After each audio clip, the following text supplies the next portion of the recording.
Aquí está Sami Nair, que tiene la palabra. Buenas noches, muchísimas gracias Mariano por esa presentación. Tengo que decir que a mí me hubiera gustado hablar vasco, pero es casi imposible para los no vascos y me parece que también es difícil en el resto de España. Estoy muy emocionado por estar aquí. Primero quisiera agradecer al Ayuntamiento de Donostia y a su Departamento de Cooperación, en especial a Elena Sanz, que se ha ocupado de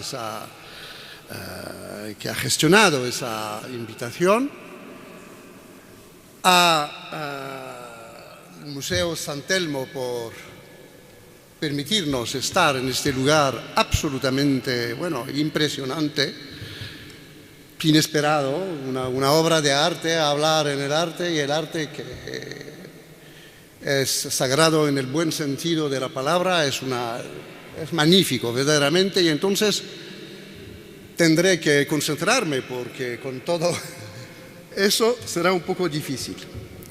Gracias, Mariano, por tu presentación generosa, y creo que lo mejor es empezar a reflexionar juntos sobre lo que ha ocurrido en el mundo árabe en 2010, a partir del 17 de diciembre de 2010 hasta hoy en día.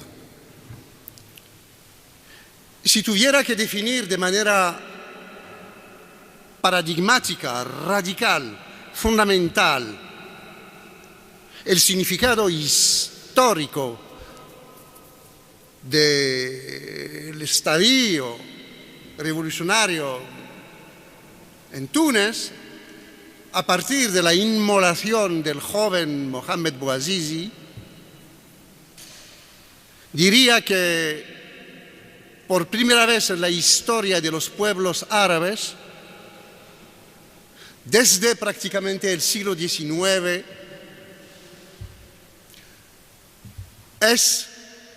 ha sido y es una revolución como las que nunca han conocido los pueblos árabes, pueblos metidos en procesos revolucionarios desde el siglo XIX.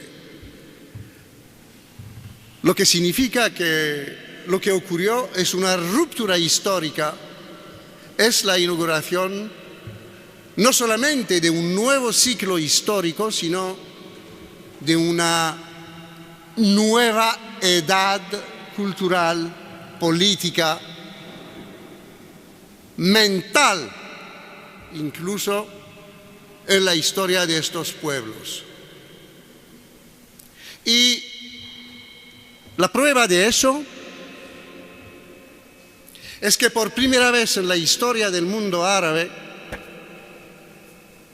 todos los pueblos en todos los países, después de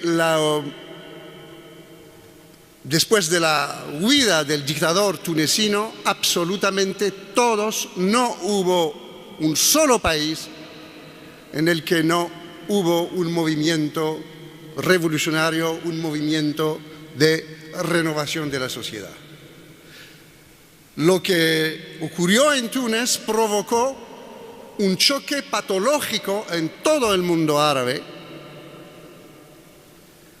lo que significa que ese mundo tiene muchos rasgos en común, más allá de las diferencias nacionales, sociales, culturales. Tiene una identidad común y una situación compartida común. Y para entender precisamente lo que pasó, es importante definir de manera más o menos rigurosa lo que caracterizaba esa situación común. En una palabra, podemos definirla de manera siguiente. Todos estos países, desde Marruecos hasta Arabia Saudita, desde el Atlántico hasta el mar y hasta el Índico, todos estos países, desde hace unos 50, 60, 70 años por unos, compartían más allá de las diferencias, el mismo sistema político. Más allá de la diferencia entre monarquías absolutistas, repúblicas, unas formalmente parlamentarias, pero tenían una característica común, y esa característica es el carácter absolutista, autoritario, dictatorial en todos estos países. En todos estos países, el Estado se asentaba fundamentalmente sobre la fuerza de la dictadura y no sobre el imperio de la ley. Y eso es muy importante entenderlo para poder explicar cómo se desarrolló la revolución. Estados, lo repito, más allá de sus diferencias, estados replegados en la defensa de intereses de grupos sociales, de clanes, de tribus dominante, y gestionando la sociedad a partir esencialmente del poder militar, policíaco, un poder basado en el monopolio de la violencia, no en el monopolio legítimo de la violencia, solo en el monopolio de la violencia. Eso es la característica fundamental, ha sido la característica fundamental de todos estos poderes. Y una segunda característica, más allá también de las contradicciones que podían a veces o a menudo oponer estos poderes en el sistema estatal mundial y sobre todo con los países occidentales, la segunda característica esencial es que estos poderes, todos sin excepción, tenían y tienen el apoyo, por ser dictatoriales, de las potencias occidentales o de las potencias de los países del este, Rusia, China. Había un consenso mundial estratégico, geopolítico, para considerar que estos estados absolutistas, dictatoriales,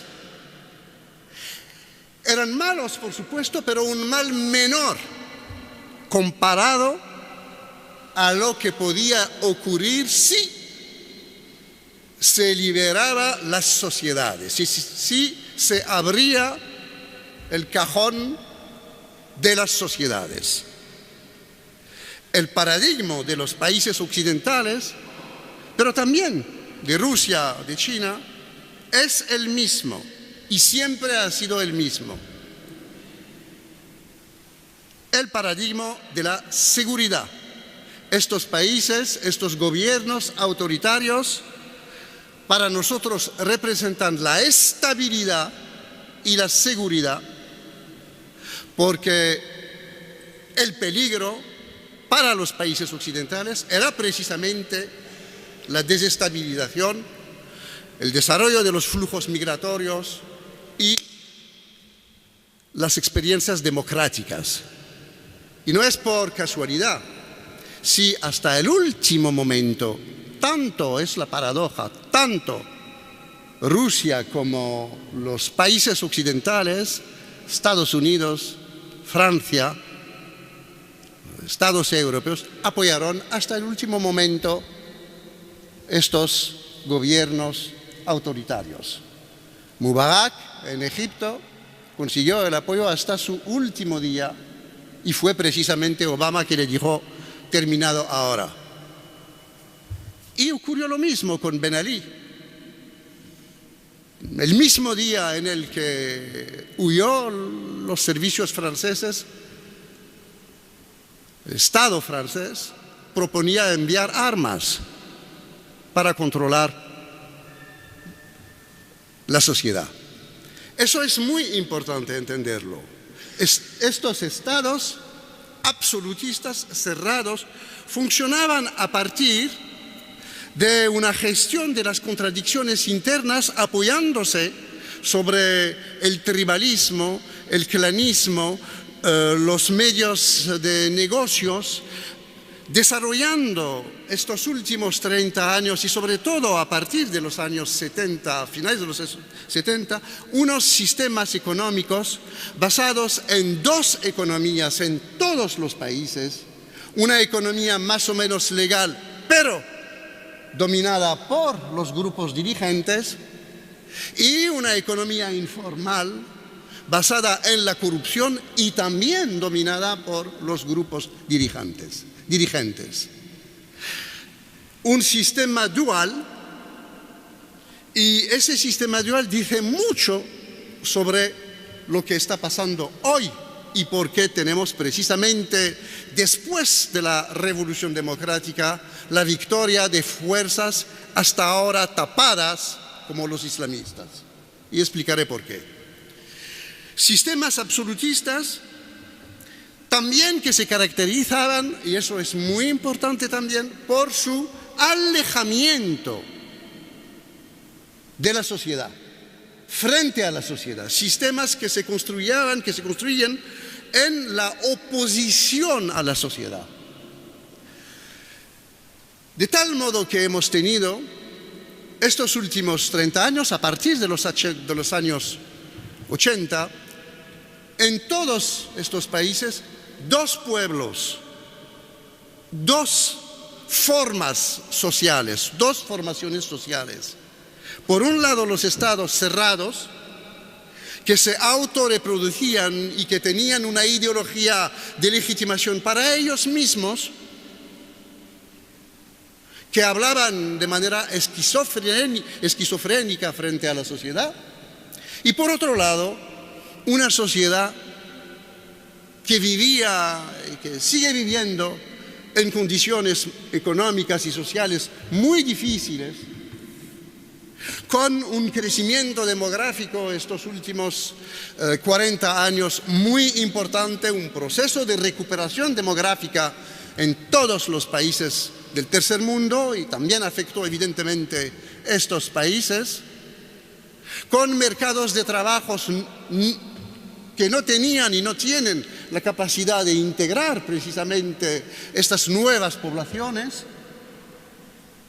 Pero la característica fundamental era que en realidad los estados habían abandonado las sociedades, dejando las sociedades solucionar sus propios problemas a través de todos los mecanismos posibles, incluso y por supuesto, sobre todo, a través de la corrupción. No es un concepto polémico el concepto de mafia para definir el régimen de Ben Ali en Túnez. El régimen de Ben Ali en Túnez, tanto como el de Mubarak en Egipto o el de Assad ahora en Siria, son mafiosos en el sentido de que realmente se trata de un grupo mafiosi que domina el poder y considera que el país, que todo el país le pertenece. La familia Ben Ali, gentuza, gente que no tenía no tenía un euro hace, 50, 30 años, ahora se han vuelto en el marco de 15 años los grupos, las familias las más ricas del país.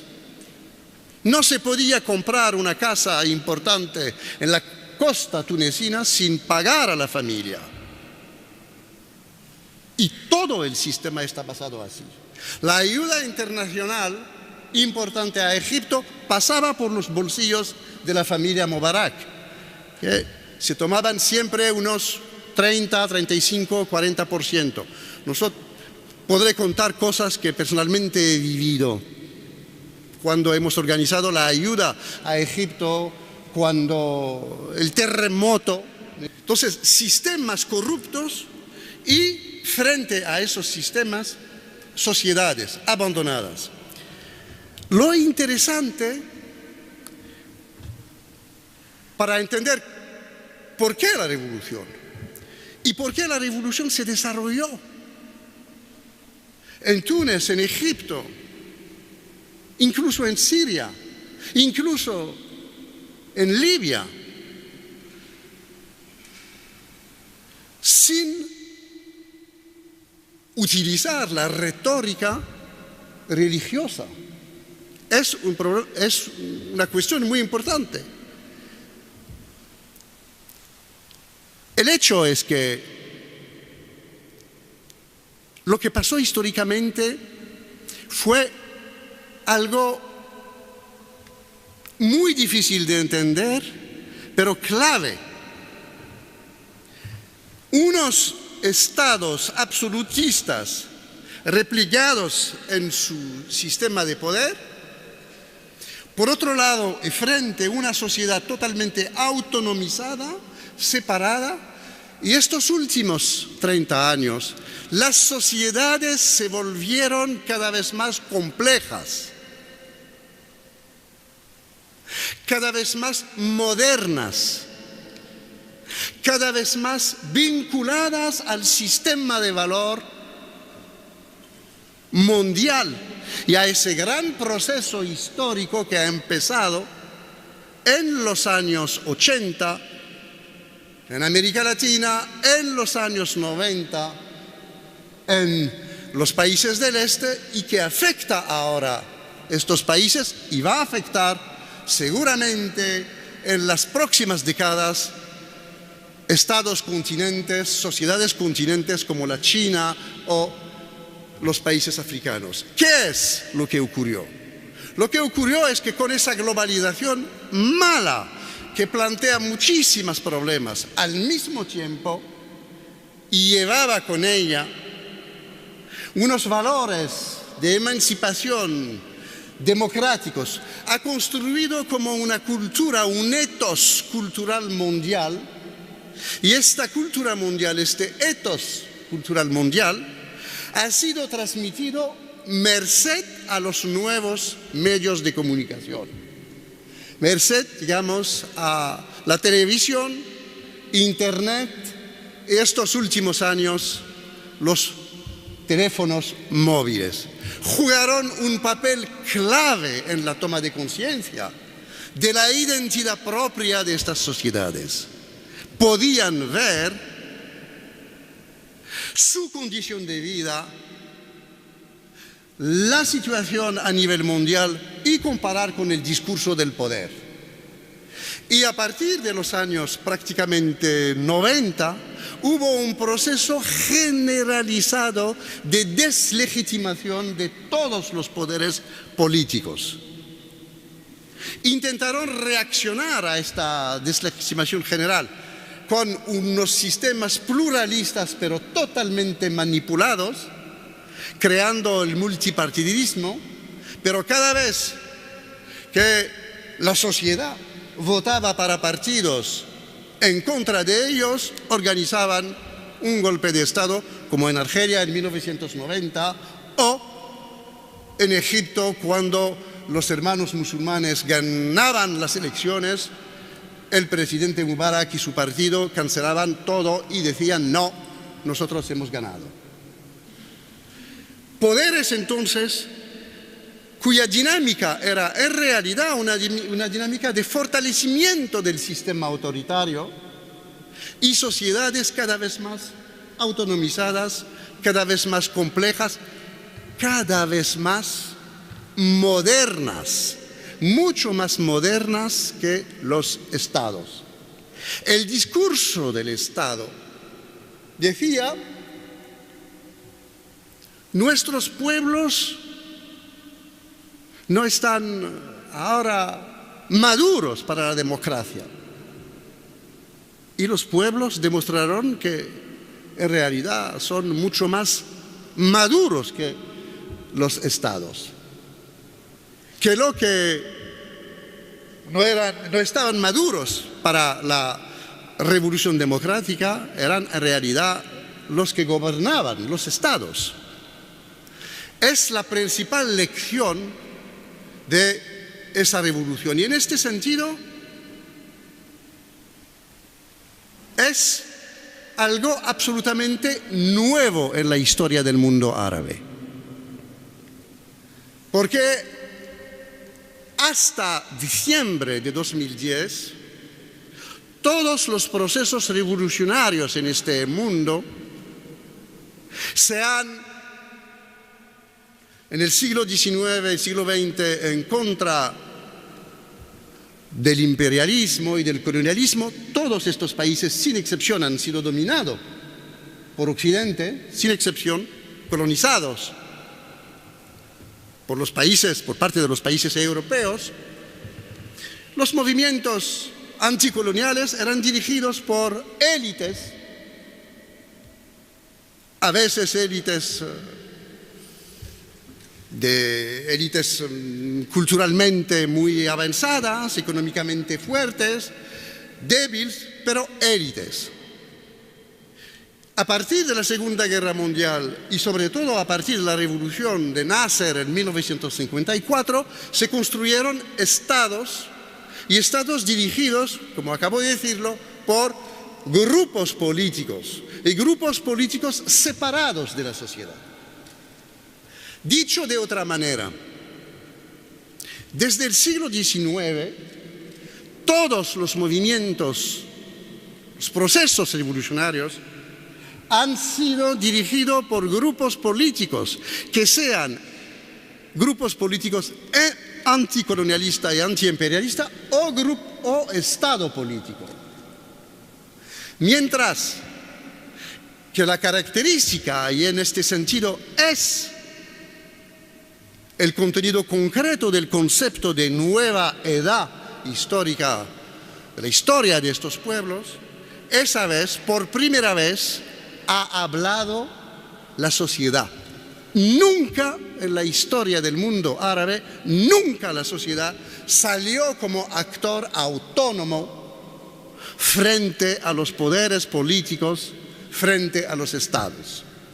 Es la primera vez. Por supuesto, el concepto de sociedad es un concepto vago, es un concepto, digamos, indefinido, por supuesto. Y podemos entrar en los detalles, ver cómo en cada caso, dentro de la sociedad, el papel de las capas medias, el papel de los jóvenes, el papel de los campesinos, el papel de los grupos marginados, efectivamente. Pero la característica fundamental, lo repito, en estas sociedades era los que tenían el poder político y los que no tenían el poder político. Y la diferencia se encontraba ahí. La frontera era entre los que tenían una relación con el poder y los que estaban fuera del poder. Y en este sentido, podemos decir que la sociedad ha sido, que ese movimiento de la sociedad ha sido un movimiento, una dinámica absolutamente original de todos los que estaban fuera del poder y que por primera vez dijeron: los actores de la vida de nuestra nación, de nuestro país, somos nosotros y no vosotros. Ha sido una revolución de la sociedad frente a los estados en este sentido. Eso es fundamental. Y de ahí, evidentemente, el segundo elemento histórico, o sea, la experimentación de sistemas democráticos en los países en los que ocurrió esa revolución. 3 países fundamentalmente, 2 hasta la fecha, Túnez y Egipto. Libia empezó y podía desembocar también en una experiencia democrática, pero Libia fue la primera resistencia de los grupos dirigentes del tirano, porque no hay otra palabra para definir Gaddafi, que decidió no seguir el camino del presidente egipcio o tunecino, sino hacer la guerra a la sociedad, provocar la guerra frente a la sociedad, el Estado frente a la sociedad, y provocar la guerra también dentro de la sociedad.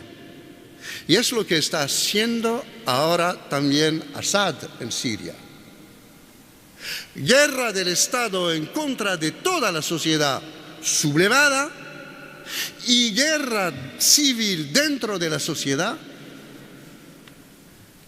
utilizando, como lo hizo Gaddafi, utilizando el telón de fondo tribal, confesional, para oponer los diversos grupos dentro de la sociedad.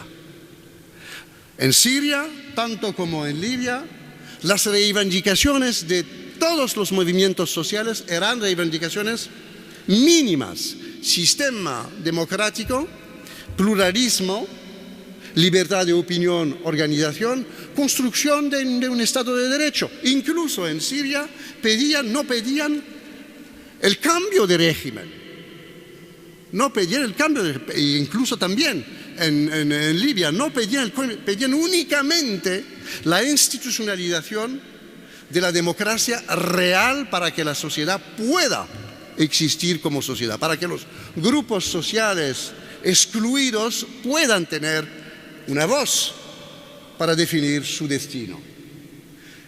Y la respuesta del poder ha sido una respuesta inmediatamente militar, provocando una guerra civil, y una guerra civil interna entre la sociedad y el poder, y una guerra civil dentro del mismo poder, dentro de la misma sociedad, oponiendo, por ejemplo, en Siria, los chiitas, los alawitas, los sunitas, que no se oponían, y diciendo: nosotros somos, por una vez el régimen sirio dijo la verdad, representaba los intereses de los alawitas, un grupo, una secta religiosa, frente a 90% de la población sunitas, y esa secta dominaba evidentemente el poder, diciendo: si nosotros perdemos el poder político, los sunitas se van a vengar y se van a destrozar sus acervos. Con lo cual, la respuesta de los poderes políticos ha sido una respuesta de guerra civil. No pudieron hacerlo en Túnez y en Egipto por razones varias que no tengo tiempo de explicar aquí, pero podemos fácilmente explicarlo. Y podemos fácilmente explicar por qué estalló la revolución en Túnez y por qué se extendió inmediatamente en Egipto. Egipto es un elemento importante y también da a entender por qué es un nuevo ciclo histórico en el porvenir del mundo árabe. Egipto es el corazón del mundo árabe. No hay en Europa esa experiencia humana, esa experiencia cultural, esa experiencia existencial que pueda dar idea de lo que significa Egipto para todos los pueblos europeos, para todos los pueblos árabes. Es el más antiguo Estado con una vieja tradición, una antigua tradición de Estado de Derecho, con una élite cultural de muy alto nivel, con una base científica muy importante, y que estos últimos 40 años a partir del asesinato, a partir de la llegada de Sadat y la muerte de Nasser, ha conocido un proceso de involución y no de evolución. Y Egipto era, a nivel mundial, para las grandes potencias, el elemento clave de estabilidad del mundo árabe.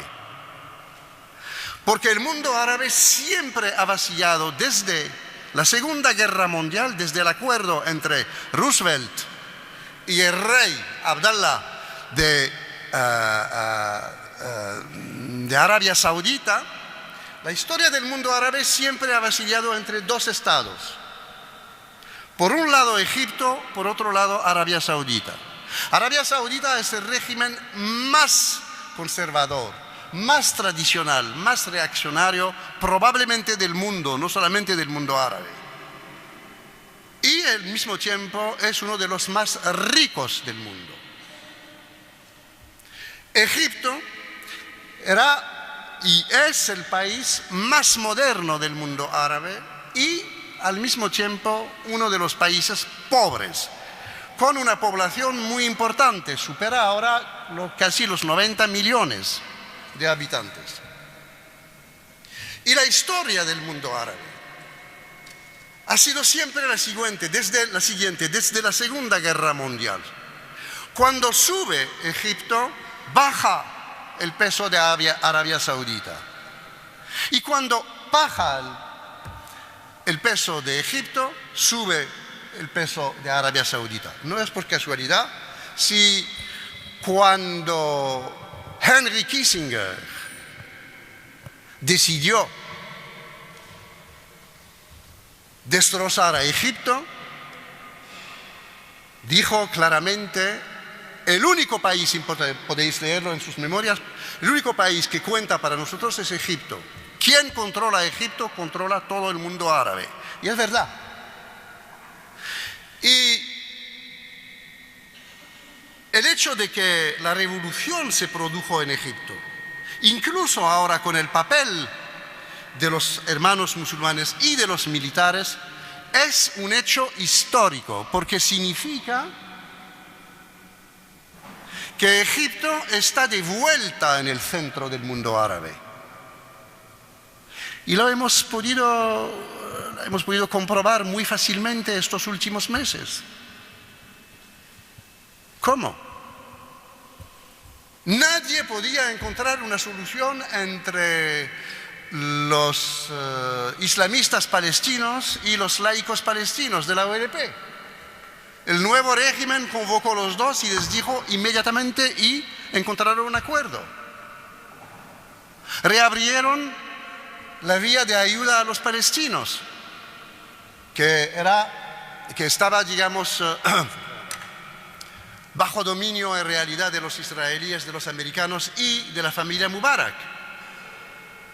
Y ahora, la última, hace 2-3 semanas, han empezado, incluso estos militares, han empezado a alejarse y a criticar a Arabia Saudita, porque saben perfectamente que su enemigo fundamental es Arabia Saudita. Y los estados europeos, tanto como los Estados Unidos, saben que su aliado fundamental es Arabia Saudita y los regímenes de la península arábiga.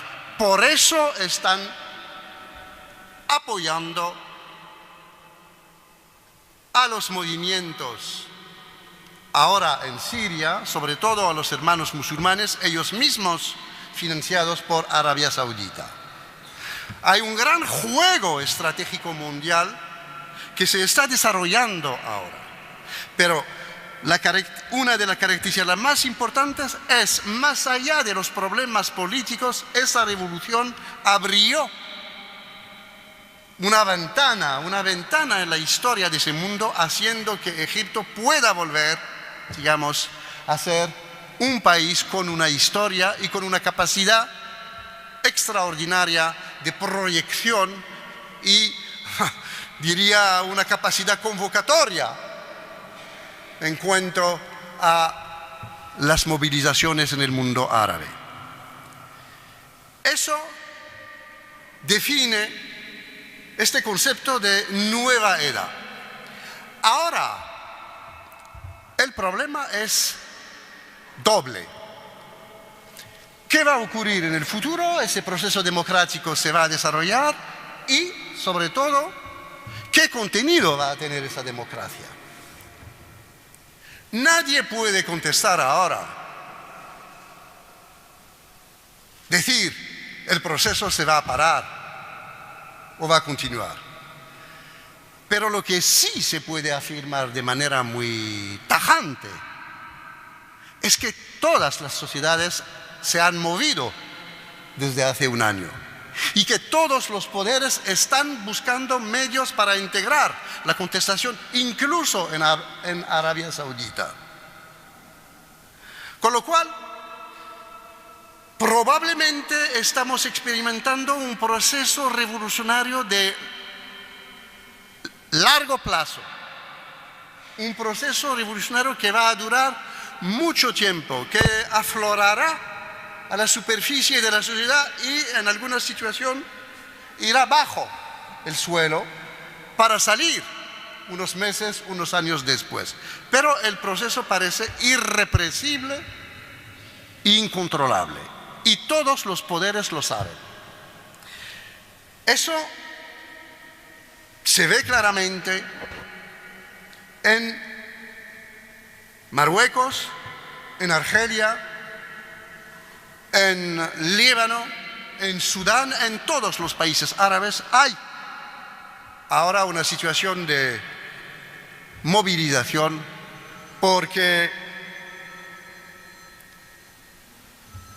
han descubierto, todas las sociedades, los pueblos han descubierto una cosa muy sencilla: se puede cambiar esos regímenes, se puede instaurar la democracia. Las primeras manifestaciones en Egipto, antes de que caiga el régimen tunecino, la gente en Plaza Midan Tahrir, la plaza central del Cairo, decía, porque ellos y no nosotros. Y empezaron utilizando las banderas tunecinas. Y hemos visto en todos los pueblos, los países, desde Marruecos hasta Bahrein, estas banderas tunecinas, banderas egipcias, banderas libias. Un destino, una situación que hacía que todos se sienten concernados. En ese sentido, creo que lo que ha ocurrido va a seguir. El problema ahora es saber cómo va a funcionar esa democracia. Y ahí hay muchas cuestiones, muchos interrogantes. La democracia no es un contenido, es una metodología de acción histórica. Contenido es el sistema económico que podemos dar a una sociedad, el sistema institucional, la república, la monarquía, etc. La democracia es un sistema de funcionamiento y de gestión de los conflictos sociales. Ahora ese sistema ha ganado en varios países y sobre todo en Túnez y en Egipto. Y hemos visto cuando se organizó por primera vez elecciones democráticas ganar fuerzas políticas tradicionalistas, conservadores, con sectores muy peligrosos políticamente, los salafistas, los islamistas de extrema derecha. El salafismo y el islamismo de extrema derecha no se lo puede comparar con ningún movimiento político, digamos, en el sentido occidental, sino probablemente con los movimientos fascistas de los años 30, a la diferencia de que los movimientos fascistas de los años 30 eran, por lo menos en Italia y en Alemania, eran movimientos de masas movimientos colectivos, movimientos que podían conseguir el apoyo de partes muy importantes de la población, mientras que ellos tienen los mismos métodos que el fascismo, o sea, el totalitarismo y la dominación autoritaria y violenta en contra de los que no aceptan su credo, pero no son hasta la fecha movimientos de masas, son movimientos muy minoritarios. Hemos visto entonces en todos estos países, tanto en Túnez como en Egipto, pero también en Libia, también en Marruecos, también probablemente, si las elecciones hubieran sido limpias en Argelia el domingo pasado, la victoria de los islamistas. Y lo veremos en Jordania, lo veremos en todos estos países. ¿Por qué? Antes de contestar a la cuestión, ¿hacia dónde? Por una razón muy sencilla. Es que los regímenes dictatoriales pretendían representar el control de la sociedad frente a fuerzas sociales que les contestaban, que no les reconocían la legitimidad política. Y al no permitir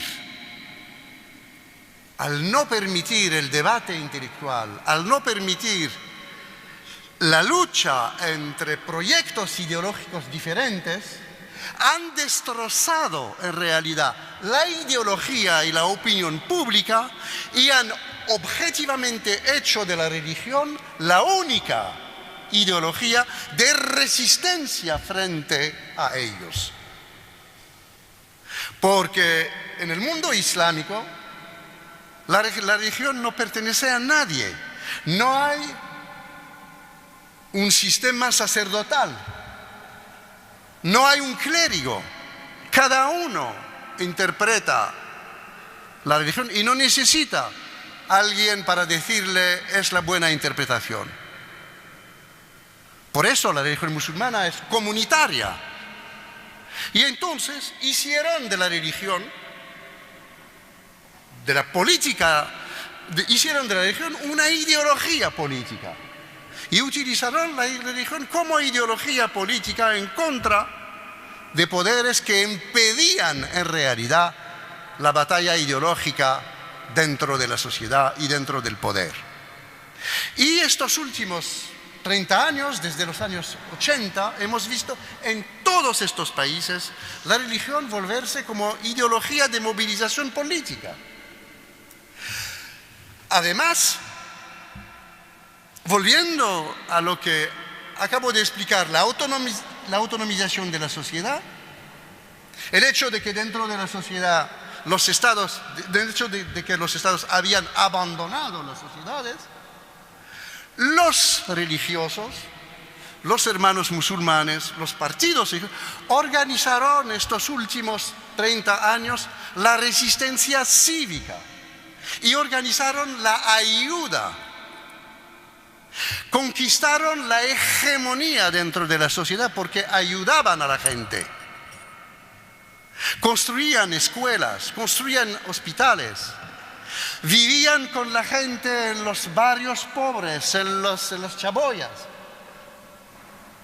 Compartían la vida de los marginados, de los excluidos. Y por primera vez se dio la palabra a esta sociedad, a estos marginados, a este pueblo excluido. Y el pueblo eligió los que lo habían ayudado. Lo que significa que no hay que interpretar la victoria de las fuerzas islamistas como una victoria ideológica de fuerzas religiosas. No, es una victoria de fuerzas que han utilizado la religión, pero, y eso se puede demostrar en todos los países, la gente vota para ellos porque ellos han resistido y porque ellos representan ideológicamente una concepción de la sociedad basada sobre el Islam como ética, no el Islam como religión, como sistema. Lo hemos visto de manera muy clara y lo vemos ahora de manera muy clara con las batallas que se están desarrollando en Egipto dentro de la misma sociedad. el hecho de que los islamistas moderados, quisieron cambiar la Constitución, quisieron introducir en la Constitución normas religiosas, hubo un enfrentamiento de la sociedad y la sociedad le impidió. Ocurrió lo mismo en Túnez. En Túnez, en este periodo de transición, había un debate durante un año desde la constitución del régimen de transición, del poder de transición, bajo el gobierno de Ghannouchi. La discusión en la sociedad era el artículo 1 de la Constitución. El artículo 1 decía, la religión, Túnez es un país islámico, y el artículo 8 decía, pero el Estado respeta las religiones, respecta y no quiere la utilización política, la utilización de las religiones y de las etnias y del racismo. Y el Estado 1, el artículo 1, nunca dice el Estado debe ser religioso. Y los islamistas tunecinos intentaron cambiar este artículo, tuvieron que abandonar la batalla hace unas 3 semanas, porque se movilizó la sociedad. Y la sociedad dijo, no, el Estado debe ser neutral. Queremos un Estado de derecho neutral. O sea, es una toma de conciencia extraordinaria lo que está ocurriendo. Con amenazas, porque evidentemente nadie dice que la democracia, que con la victoria de los islamistas, ellos van a respetar todo. Probablemente van a intentar en todos los países de hacer prevalecer su concepción de la sociedad. Probablemente. Lo que significa que en todos estos países, los por lo menos que han hecho la revolución democrática, la batalla está abierta. Estamos en un momento indecidable, un momento, digamos, indeciso. Y puede ir por un lado, puede ir por otro lado. Pero lo que sí es cierto es que esta vez habrá que contar con la sociedad. Esta vez habrá que contar con un actor nuevo. Este actor, y termino con eso, se llama solamente el pueblo libre, el pueblo que quiere vivir dignamente, el pueblo que quiere vivir en un Estado de derecho. Eso es el significado y al mismo tiempo el sentido, en mi opinión, del porvenir de esas revoluciones. Gracias.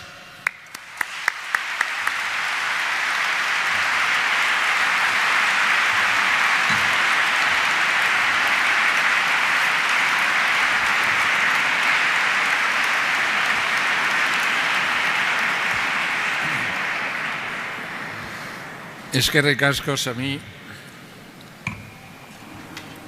Bien, tenemos tiempo para seguir ahora ya conversando con Sami después de haberle escuchado. Ocurre que este escenario tiene tanto de magnífico y espectacular y bellísimo como de incomodísimo para dirigir un diálogo con ustedes, porque sinceramente desde aquí no veo a nadie. Imagino que la sala está llena porque veo así una especie de sombras que hacen las cabezas, pero me resultaría imposible saber quién levanta el brazo pidiendo la palabra. Así que eso lo tendrán que hacer otros, que nos tendrán que decir cuándo hay gente que pide la palabra. Sepan ustedes que tenemos tiempo bastante generoso, casi 1 hora de tiempo si fuera menester, así que por ese lado no vamos a tener problema. La conferencia de Sami ha sido de muy amplio espectro, ha sido una visión general profunda, pero sobre todo extensa, y entonces cabe hacer muchas preguntas, no tanto para cuestionar lo que ha dicho, sino para tener la oportunidad de saber más sobre los diferentes aspectos que ha tocado. A la espera de que ustedes puedan pedir la palabra, yo me voy a permitir iniciar un pequeño diálogo con él sobre un par de cosas en principio, ya que nos ha pintado un panorama en el que, digamos, la situación de los países árabes, aparte de todo lo que la historia ha acarreado, obedecía a una estrategia de dominio occidental sobre el mundo árabe, es decir, alimentar unos regímenes poderosos y corruptos que a la vez mantuvieran quieta a la población de manera que las ambiciones imperialistas occidentales pudieran reinar. Bueno, además de poder, se les supone también inteligencia a estos países y, en consecuencia, cabría esperar que hubieran estado más alertas o conocedores de lo que estaba bullendo en el mundo árabe. Pero a la vista de su reacción, tendríamos que decir que les ha cogido como de improviso, que no se lo esperaban. Pero no solo eso, que tampoco tenían lo que aquí solemos llamar un plan B, diciendo, si ocurriera, lo que hay que hacer es esto. Da la impresión de que han ido como especulando o jugando a ver quién ganaba o quién perdía. En fin, pregunto, esta impresión de sorpresa, no ya para nosotros, sino para los líderes guías del mundo, ¿la comparte usted? Y le preguntaría cómo es posible. Mira, gracias por esa pregunta porque me permite evidentemente entrar en los detalles. Es una pregunta interesante. Fue una sorpresa para todo el mundo y una sorpresa también para los pueblos árabes y para las sociedades árabes. Y es muy interesante saber por qué fue una sorpresa. Y eso permite entender también la reacción de los estados occidentales. Pero fue una sorpresa mundial, en realidad. ¿Por qué? En realidad, porque en lo imaginario, en el mundo de las representaciones culturales, había como una mancha negra sobre el conjunto de los estados árabes, el conjunto de los pueblos árabes. La ecuación conceptual que existía era estados violentos, dictatoriales, pueblos sometidos, pero violentos y adictos, no hay otra palabra, a una concepción totalitaria de la religión. Uno justificando el otro. Los propios dirigentes de los países árabes vendían, no hay otra palabra, esa imagen de sus pueblos, diciendo no hay que liberar, no entienden nada a la democracia. Permitir la existencia de sistemas democráticos es muy peligroso porque pueden destrozar todo. Si uno añade a eso los prejuicios tradicionales sobre el Islam, prejuicios occidentales sobre el Islam, y más allá de los prejuicios, los intereses económicos y estratégicos, geopolíticos del mundo occidental, pero no solamente del mundo occidental, también de Rusia y de China, porque hay que integrarlos en el mismo bando. Tienen los mismos intereses, sus intereses, pero los mismos, y tienen la misma visión que los países occidentales. Todo hacía que la solución, la más factible y la menos peligrosa era mantener ese mundo en su situación, porque todo el mundo era convencido de que no podían acceder a la democracia y que la democracia no era una reivindicación de estos pueblos. Y cuando ocurrió la revolución, todo el mundo ha sido sorprendido. Y los interrogantes, quieren la democracia. En la primavera árabe, ¿qué es una primavera? Un nacimiento, un renacimiento. Ellos también quieren la democracia. Efectivamente, hoy en Túnez hay mucho más democracia que en España, mucho más. En Egipto también. Nadie pensaba que estos países podían, digamos, plantear el problema de la democracia. Diría más. Conozco y participé hablo de una experiencia personal. Participé en un grupo de altos funcionarios en el Ministerio de Asuntos Exteriores franceses a una reunión, digamos, con el ministro, que quería saber un poco cómo reaccionar, porque evidentemente... Y decían, bueno, mira, las elecciones han permitido a los islamistas ganar, lo que significa que en realidad no querían la democracia. No han entendido que la victoria de los islamistas era una victoria democrática, no una victoria totalitaria, no por violencia, sino porque habían consultado a la gente.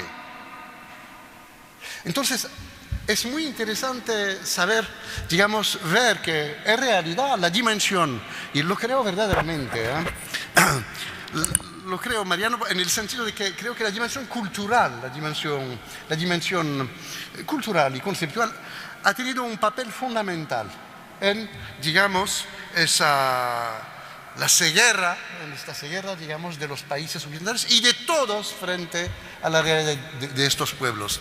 ¿Y eso por qué?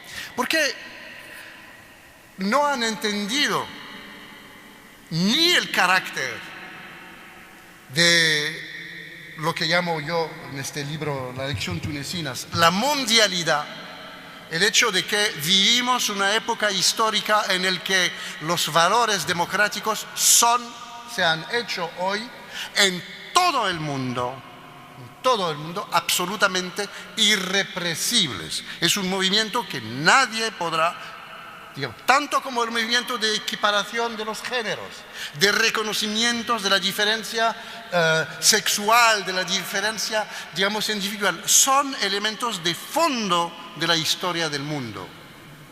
Podemos ir en contra, en realidad no podremos parar a estos movimientos. Y el proceso democrático no han entendido que incluso estas sociedades habían integrado. Por eso he hablado de sociedades cada vez más complejas. ¿Quién jugaron ese papel? Los jóvenes. Lo interesante en estas revoluciones, es que todas fueron revoluciones de jóvenes. Un inmenso mayor de 68. En Túnez.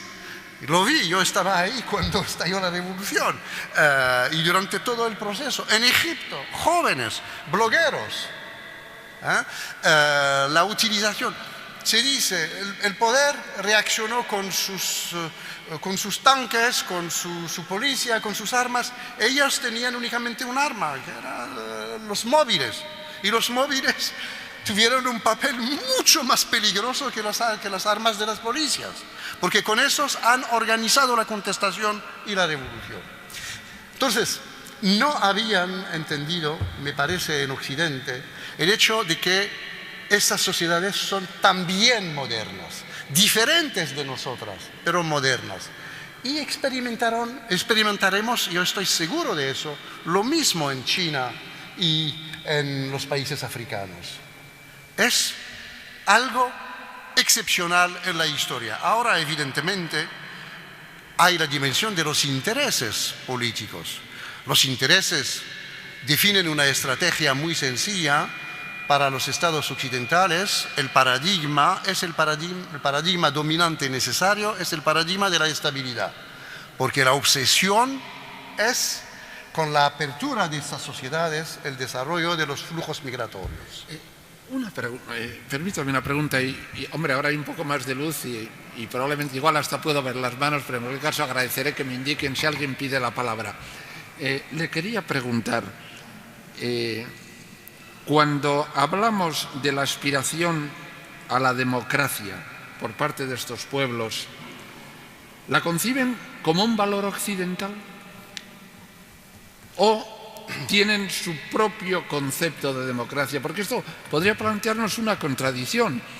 Ellos tienen que ser conscientes de que es en buena parte las democracias occidentales los que les han tenido subyugados, explotados, instrumentalizados en beneficio, digamos, del imperialismo occidental. ¿Cómo aspiran ellos a unirse a ese modelo que les ha oprimido? ¿Qué idea tienen de democracia? ¿Es esa democracia de Montesquieu a nuestra usanza o es otra cosa?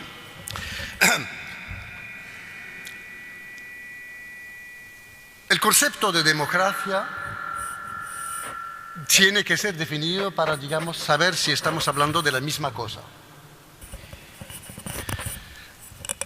Lo repito, la democracia no es un contenido, es una metodología de acción histórica. Vivimos tú y yo en un sistema democrático, pero tenemos intereses diferentes. Yo lucho por los míos y tú luchas por los tuyos, con tus grupos, yo con mis grupos.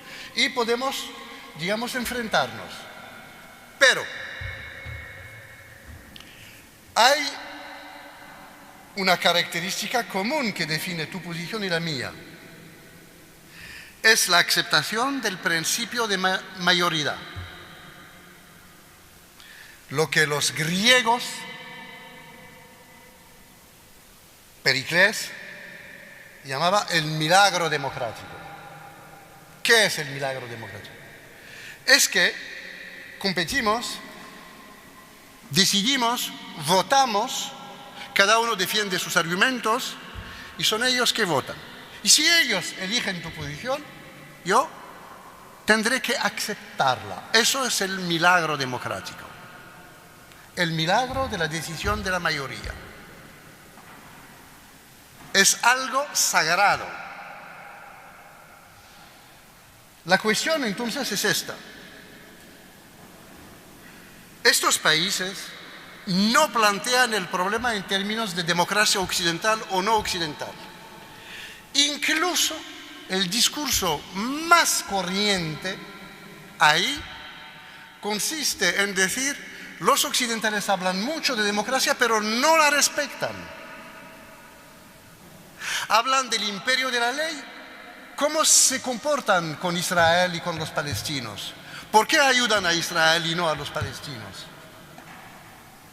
¿Cómo se comportan con los inmigrantes? ¿Por qué hay racismo ahí? ¿Dónde está la democracia? Entonces hay una concepción muy crítica de eso. Pero el concepto mismo, o sea, el hecho de que queremos un debate para conseguir una posición común a partir de la ley de la mayoría, eso es totalmente integrado. ¿Por qué? Por una razón muy sencilla. Es que la experiencia histórica de estos pueblos ha sido que desde la Segunda Guerra Mundial experimentaron el poder de minorías que impusieron su dominación por la fuerza y quieren acabar con el poder de las minorías. Quieren acabar con eso. El contenido que pueden dar a esa metodología, digamos, es muy sencillo, saben perfectamente. Multipartidismo, la posibilidad de organizar partidos políticos, libertad de opinión, libertad de pensamiento, libertad de expresión, construcción de un Estado de Derecho que sea un Estado neutral. En este sentido, la definición de Montesquieu, los tres poderes, etc., es perfectamente integrada. Hay un problema. Hay un problema que no hay que esconderlo. Y eso es un elemento. No van a encontrar fácilmente una solución por eso. Es que en un sistema democrático, totalmente democrático, el Estado debe ser absolutamente neutral. Está basado en la separación entre lo espiritual y lo temporal. A ver, planteo una cuestión. Y en estas sociedades, la cuestión de lo espiritual es una cuestión muy importante. porque toca evidentemente el problema de la religión. Con lo cual la cuestión es, ¿el Estado debe o no ayudar a la religión? ¿Debe financiar las obras religiosas? ¿Las normas del Corán deben integrarse en el derecho civil o no? Es un problema. Bien. Ahora es una situación abierta. En Túnez, por ejemplo, han optado por un laicismo casi a la francesa. En Egipto están vaciando y probablemente utilizarán unas partes importantes del derecho musulmán dentro del derecho civil, como ya existe. Pero a ver, vemos por ejemplo lo que existe en Occidente. Por lo que yo sepa, el único Estado absolutamente neutral en el mundo occidental frente a lo espiritual y a lo religioso es el Estado republicano francés. Es el único Estado laico en el sentido conceptual de la palabra. Yo me crié, como lo has recordado, en el este de Francia, en Belfort. Nunca me hablaron de Dios en la escuela. Nunca vi una cruz en la escuela. Si quería, y me eduqué religiosamente, si quería conocer la religión, teníamos el jueves, podemos ir a la iglesia a hablar.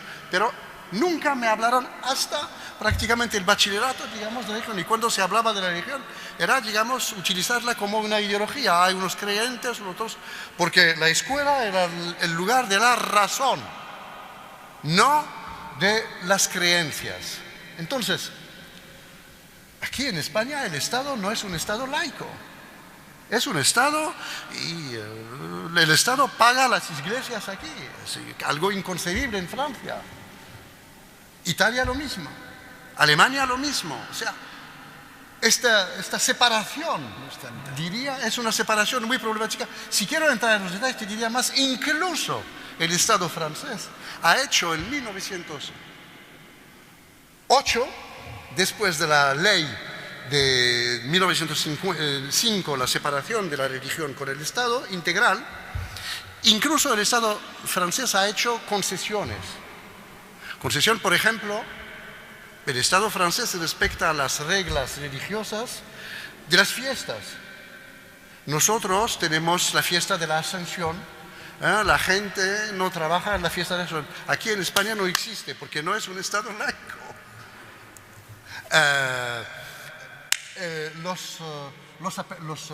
Los nombres, bueno, hasta hace unos años en Francia se podía elegir nombres únicamente en el calendario religioso. Paul, Pierre, Jean, etc. Concesiones. El viernes no comíamos en la escuela carne, pero pequeñas concesiones, digamos, a la iglesia. Estos países van a afrontar todas estas cuestiones y el debate está precisamente desarrollándose en estas sociedades en torno a estos temas. ¿Hay alguien que haya solicitado la palabra? ¿Qué repercusión ha tenido la globalización de qué manera ha contribuido a democratizar o a influir en las ideas democráticas de los países árabes?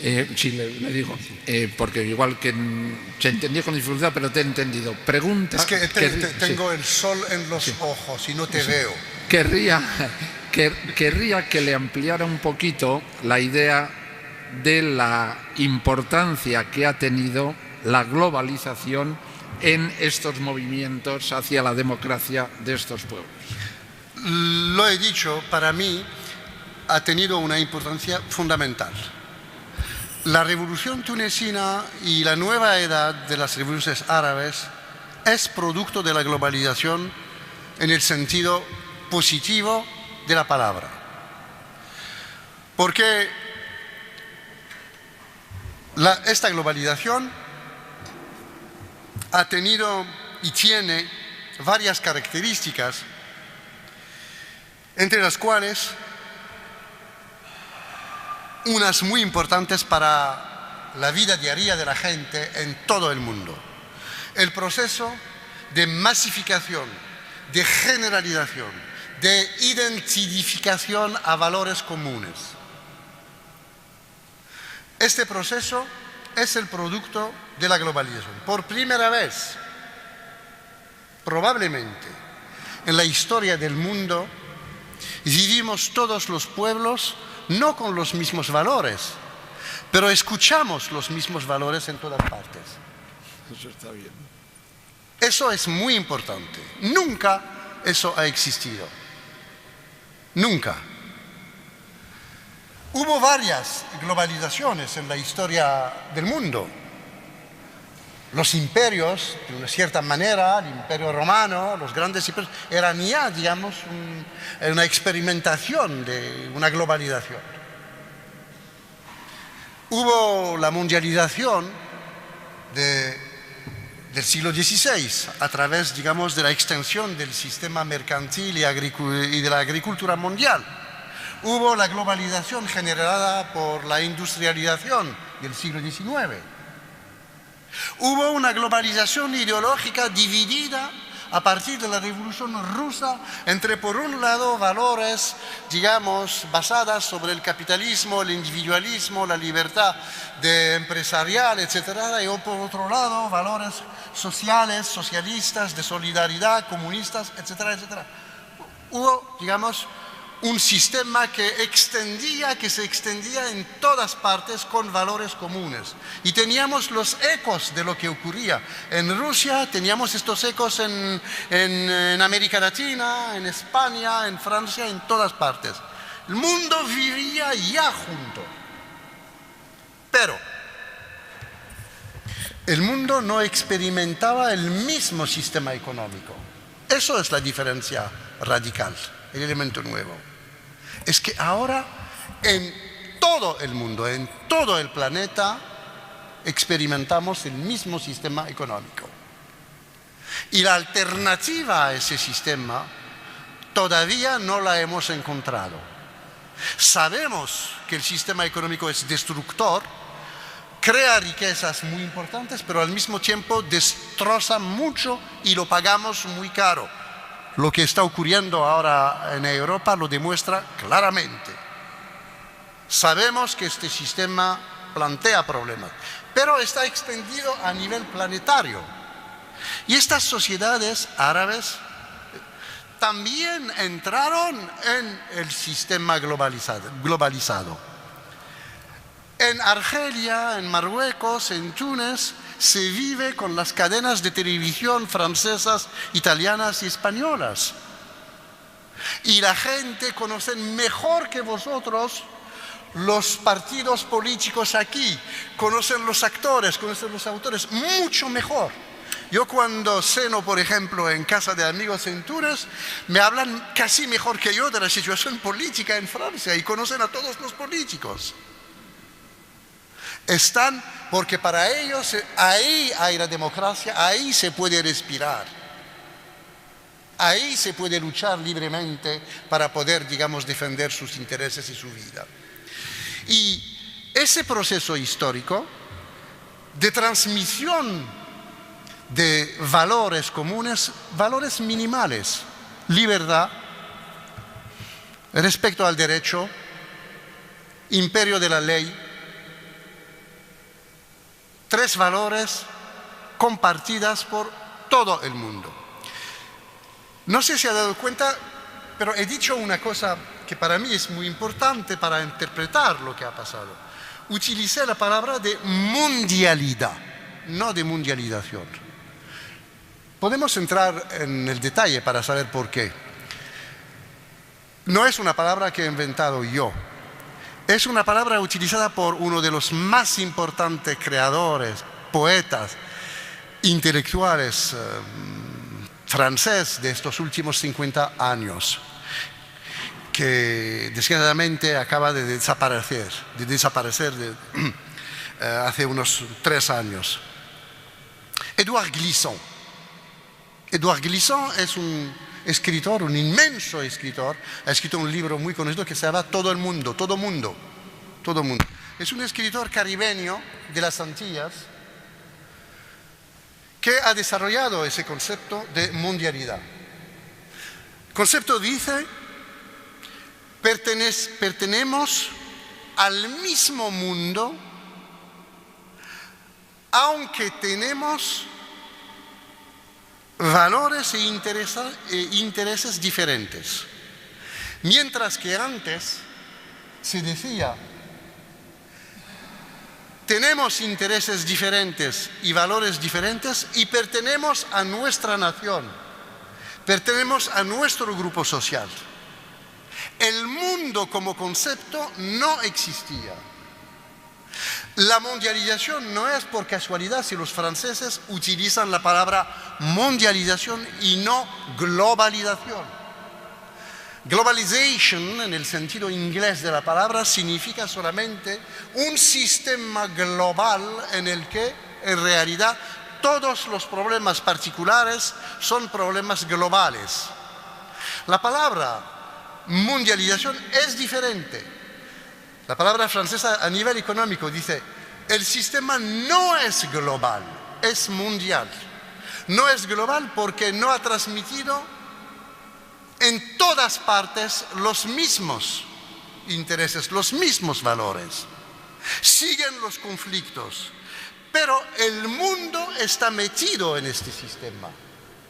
Y lo que ha aportado Édouard Glissant era precisamente esa idea de que hay una mundialidad, una tendencia de cada uno en considerar que sobre valores fundamentales de base hay un acuerdo ahora histórico, casi antropológico a escala planetaria. Basta con visitar los países africanos, subsaharianos, comparten los mismos valores. Quieren un Estado de Derecho, quieren un Estado basado sobre el imperio de la ley, quieren un Estado en el que la libertad de expresión de organización pueda existir. Esos valores minimales, entre comillas, son muy importantes, definen ese proceso. Y en este sentido creo que eso es algo que ha permitido que ha permitido la movilización en estos países. Fueron los jóvenes que fueron, digamos, la punta de lanza de este movimiento, porque precisamente esos jóvenes están a través de los nuevos medios de comunicaciones en contacto con el resto del mundo. Sami, tengo verdadera curiosidad para hacerle una pregunta en torno a lo que... Bueno, de la misma manera que cuando hubo la reforma del protestantismo surgió la contrarreforma, me imagino que, puesto que la situación del mundo árabe, digamos, obedecía a una estrategia del imperialismo occidental, cabe esperar que estén reaccionando, que estén actuando para que esa situación que se ha visto alterada respecto de lo que querían, vuelva de otra manera, pero a lo mismo. Es decir, si ocurriera ahora, ¿hubiera habido la reacción a Libia que hubo cuando ocurrió? ¿O hubieran dejado como en Siria? Podemos pensar que si Egipto es lo que es históricamente en el mundo árabe, y teniendo en cuenta, como usted ha dicho muy bien, que la importancia de Egipto implica el final de la hegemonía de Arabia Saudí, que van a permitir, o sea, y si no lo van a... O sea, estamos viendo de alguna manera los hilos que están neutralizando toda esa fuerza, digamos, modernizadora, democrática de lo que nos ha hablado. Te agradezco por haber planteado este problema, lo digo muy sinceramente porque me permite, no he tenido tiempo para hacerlo, para desarrollarlo, tocar otro tema. Yo diría que estoy de acuerdo contigo y al mismo tiempo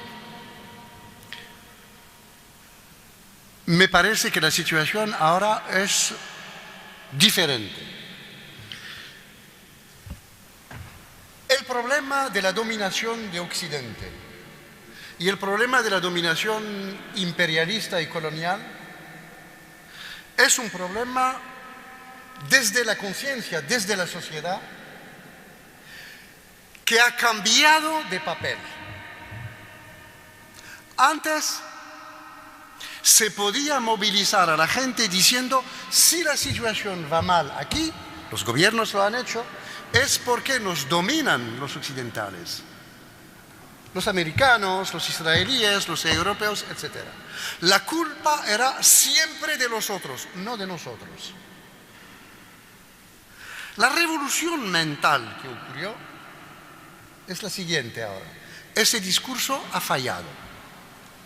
Nadie cree en estos países que la culpa la tienen los occidentales, que la culpa la tiene el imperialismo o el colonialismo. Todo el mundo dice, vosotros sois peor. Vosotros en este caso es la clase dominante. Los poderes, los estados absolutistas, peores. Y basta con visitar a estos países para darse cuenta que efectivamente son peores. La diferencia salarial, que es muy importante aquí en Europa, es de uno casi, no hablo de los altos sueldos, pero los sueldos medios, es de 1 a 8, 10. En estos países es de 1 a 60, 100. Las capas dirigentes son capas de predadores. Viven según el modelo de la aristocracia de la Edad Media, con una riqueza, con una acumulación de las riquezas impensable, absolutamente impensable en nuestras sociedades. Yo vi en Egipto, lo cuento en un libro que he escrito en los años 80 sobre el Cairo. Yo estaba en amigos muy burgueses, estaba en su casa y la mujer me dice, mañana yo me voy a las 8, pero estaré aquí por la noche, voy a Atenas. Bueno, pensaba que iba a Atenas desde el Cairo. No, se fue a Atenas para ver el peluquero y volver. Sí, me fui al peluquero, mi peluquero en Atenas. Y eso, la diferencia entre las élites dirigentes, incluso las capas medias altas y el pueblo, es abisal. En este sentido, entonces, diría que la gente se ha dado cuenta que son los responsables de su situación económica. Y el concepto de la responsabilidad la tienen los occidentales, eso es terminado. Los poderes políticos no pueden, y las élites no pueden esconderse desde la legitimidad nacional. Eso es el primer elemento en mi opinión. Ahora, yo he entendido tu propuesta, que me parece muy interesante, tu posición, diciendo hubo la reforma y hubo la contrarreforma. Yo no diría que hubo una reforma ni una contrarreforma. El problema de la reforma y la contrarreforma del mundo musulmán es muy complejo. La primera reforma la han tenido en el siglo XIX con el así llamado el movimiento Nahdawi, el movimiento renacentista. Fracasó por razones históricas, políticas, no lo puedo explicar aquí, pero fracasó. Ahora, el problema es saber si la cuestión central que plantean estos países, más allá del sistema democrático, más allá de la democracia, va a ser resuelta o no. Y de la solución de esta cuestión depende el futuro de las revoluciones democráticas en el mundo árabe. ¿Cuál es esta cuestión? Es la cuestión económica y social. Tenemos sociedades divididas entre un pueblo marginado y un pueblo integrado. Si la democracia permite la integración económica y social, permite la extensión del sistema de movilidad social para todas las clases de la sociedad, podemos apostar de que la democracia va probablemente a tener éxito. En caso contrario, si nuevos grupos, y es posible, se transforman en una nueva clase dirigente con una exclusión cada vez más importante de la población, probablemente el sistema democrático estallará. Y unas reivindicaciones mucho más violentas se pueden desarrollar. O sea, la cuestión central detrás del sistema y termino con eso, detrás de la democracia, he dicho, ha sido, digamos, un método, un nuevo sistema. ¿Pero por qué? Por una razón muy sencilla, para defender sus intereses sociales. ¿Qué posibilidades tenían para hacerlo? Tenían dos posibilidades. O huir hacia el extranjero, pero los europeos han cerrado las fronteras. No se puede venir aquí, incluso de vacaciones. Entonces, se encuentran arrinconados ahí. Todo el mundo conoce la plaza de Tánger, donde se ve España, y cada día hay decenas y decenas de jóvenes que van ahí y miran a España y no tienen trabajo y dicen basta con estar al otro lado, yo puedo hacer cualquier trabajo pero sé que encontraré trabajo, pero no pueden salir. Y ocurre lo mismo en África subsahariana. Entonces no pueden salir, queda otra opción, es aceptar el sistema, entrar en la economía informal, la economía sumergida, la corrupción, o luchar con el riesgo de acabar en la cárcel. Ahora con la democracia podrán organizar partidos políticos, sindicatos autónomos. Voy a contarle una historia muy interesante en una palabra. Los islamistas, los salafistas de este movimiento neofascista, intentó imponer en Túnez, en el mes de febrero, que las mujeres en algunas universidades, las de la Manuba por ejemplo, sean vestidas con la burka. Las mujeres tunecinas que han tenido y que tienen uno de los códigos de estatutos personales probablemente más progresista del mundo, mucho más que aquí, mucho más, dicen, eso, la burka nosotros nunca. Entonces hubo una batalla. ¿Qué ocurrió? Los partidos políticos, bueno, los partidos laicos dijeron, no podemos aceptar. Los islamistas moderados dijeron, bueno, ellos son un poco totalitarios, vamos a ver cómo podemos educarlos. Y entró en la batalla un tercer actor, muy sencillo. El principal sindicato tunecino, la UGT. Y la UGT dijo, si no queréis prohibir eso, nosotros nos ponemos en huelga. Una huelga en contra de los que quieren imponer, una huelga en general en todo el país, en contra de los que quieren imponer la burka en nuestro país.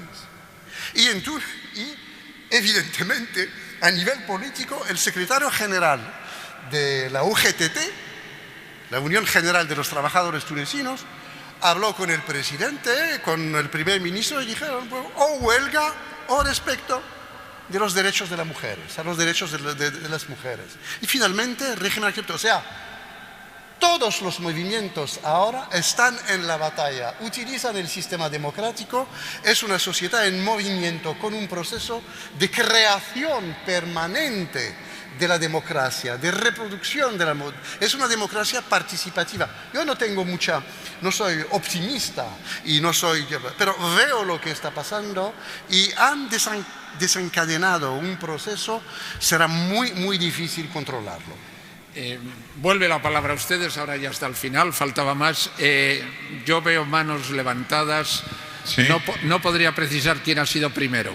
En el caso de que hubiese sido geopolítica, me parece extraordinario y muy positivo seguramente que se pueda hablar con la propiedad con la que ha hablado y donde nos ha dicho cosas muy optimistas sin pronunciar dos palabras que son petróleo e Israel.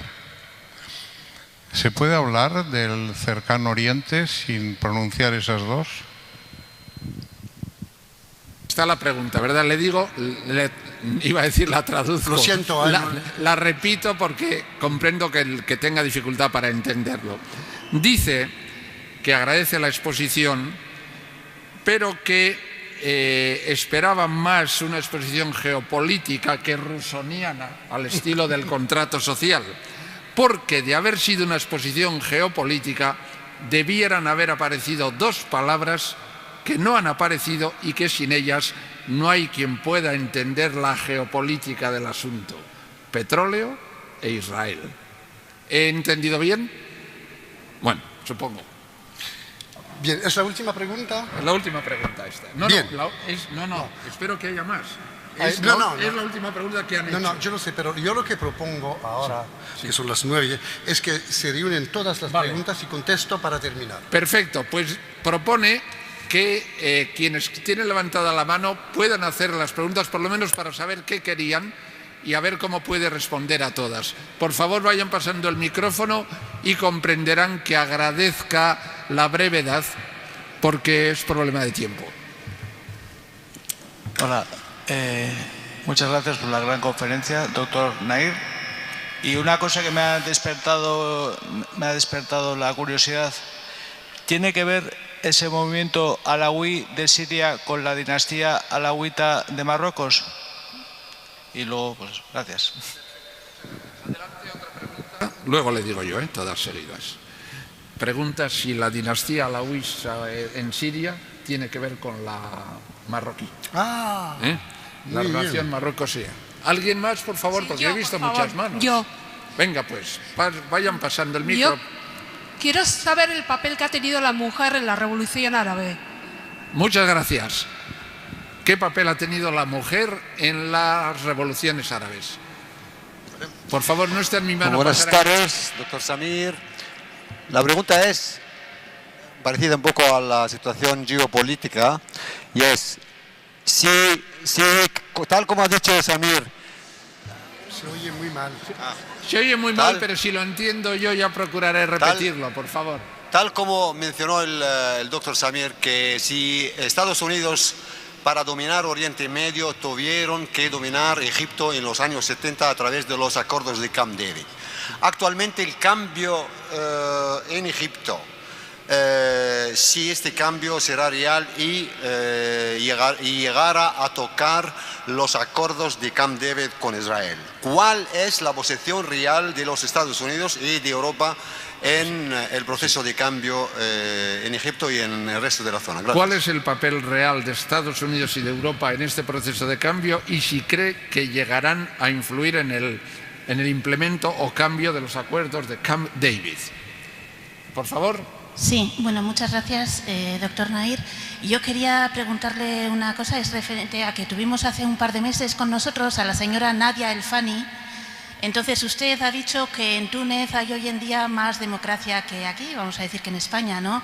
Sí. Sin embargo, usted sabe que esta señora, por el hecho de haberse declarado atea en su documental, pues está amenazada de muerte y no puede volver a Túnez por el hecho de ser ateo. Y lo que me consta por otros compañeros, yo pertenezco a una minoría religiosa y mis correligionarios actualmente en Túnez están en una situación de mayor peligro que anteriormente. Y al hilo de lo que usted estaba comentando, de la huelga de la UGT, con respecto a la ropa de las mujeres, lo que me pregunto es si es un avance tener que pelear por algo que antes ni se planteaba tan siquiera. Es decir, que ahora tienen que pelear por algo que antes ya tenían, ¿no? En ese sentido, pues me gustaría saber, tanto en el tema de las mujeres como de las minorías religiosas o gente que no es musulmana. Perfecto. ¿Ha entendido? Le digo, mire, dice que ha hablado muy positivamente de la democracia en Argel, pero que estos días está aquí, me parece que es una cineasta, autora, una documentalista de nombre Nadia, el apellido no lo he podido coger, que se ha visto perseguida y con dificultades para exponer su obra. Eso por un lado. Por otro, ha hablado del episodio, la anécdota del burka, pero ella se pregunta, quien hace la intervención, si realmente es un avance que hay ahora que pelearse por algo que antes ya estaba conseguido. Y entonces pregunta también desde el punto de vista de las minorías religiosas si realmente tienen los mismos derechos y si en conjunto se puede mantener esa, digamos, superior democracia argelina en Túnez. ¿Alguien más había pedido la palabra? Me parece que ya. Bueno, sí, una más y no podrá responder a más. Bueno, buenas tardes. Me sirve para descansar un poco, que ha tenido que hacer mucho esfuerzo usted. Dígame. A ver, agradecerte por alguna de las claves que has puesto para todos, has expuesto para todos nosotros. Yo creo que a mí me gustaría plantear un tema que hasta qué punto no hay una visión occidental que queremos hacer tabla rasa de todo. Es decir, cuando hablamos de las revoluciones de primavera en los países árabes, claro, más o menos toda la terminología, todas las exposiciones que has hecho, desde el punto de vista de ubicarlo en Túnez, a mí me cuadra. Mirando a Egipto, pues también parece que va por la misma vía. Pero si empiezo a mirar a Libia, yo creo que hay otra serie de claves. Alguna ya se ha apuntado aquí, la palabra petróleo, pero yo apuntaría incluso otras cosas más. Es decir, es curioso que el Banco Central Africano tenía sede en Libia. El Banco Central Africano, contrariamente al Fondo Monetario Internacional o al Banco Mundial, no cobraba intereses de los préstamos que hacía a los países. ¿Hasta qué punto este tipo de claves o incluso la misma intervención militar de la OTAN en Libia no supone una guerra imperialista de otro estilo y encima sin siquiera poner soldados, vamos a decir, en el terreno, ¿no? Yo creo que es esas formas de actuar de Occidente, cambiando las formas, porque claro, todavía no se nos ha quitado la imagen de Irak. ¿Qué ha supuesto la intervención en Irak? O no hablemos ya de Afganistán, pero solamente un pequeño apunte sobre Siria. Es decir, aquí en los medios de comunicación nos asoman dos cuestiones, ¿no? Está el régimen genocida, no sé cuántos, del gobierno actual, y aparentemente hay una oposición armada que ha habido ahí, pero resulta que la oposición que ha existido al régimen no es ni siquiera mentada en los medios de comunicación, está absolutamente arrinconada por parte de todos. Es decir, ¿y hasta qué punto esa oposición al propio régimen no tiene la propia misma cara y no una revolución democrática en lo que quiere conseguir? Hasta ahí, sí. Gracias de todas formas. Voy a simplificar la pregunta. Se pregunta si no se simplifica un poco el relato al hacer todas estas movidas en los diferentes países como muy homogéneas, cuando son no solo muy diferentes, sino que en algún caso puede obedecer a intenciones contrarrevolucionarias. Por ejemplo, menciona el caso, el Banco Africano en Libia, con sede en Libia, proporcionaba préstamos sin interés a diferentes países, que podría, por así decir, haber suscitado un ataque, para terminar con eso, desde parte de las potencias, ¿no? Y luego ha mencionado otros ejemplos, pero básicamente el núcleo de su pregunta es si no hay especificidades tan importantes en los diferentes movimientos que unificarlos en una explicación general es falsearlo. Y ya me perdonarán que no tenemos tiempo para más preguntas, no sé si él tendrá tiempo para responder. Mariano, ¿cuánto tiempo tengo? Pues según la organización, en principio tiene usted 12 minutos y 40 segundos. Me has robado los 40 segundos ya. Bien, no podré contestar evidentemente a todas las cuestiones. Lo que voy a hacer voy a intentar contestar honestamente a todas y de manera telegráfica. Lo siento por a veces ser, digamos, un poco lacónico, pero todas estas cuestiones me parecen muy importantes y lo digo sinceramente, todas, sin excepción. No contestaré en el orden porque quisiera dar una coherencia teórica en mi problemática de análisis de la ciudad. Entonces contestaré a partir de una visión, digamos, deductiva para que todo el mundo entienda el argumento. Primero, las cuestiones de fondo. No se puede comparar los alawitas sirios con el régimen alawita en Marruecos.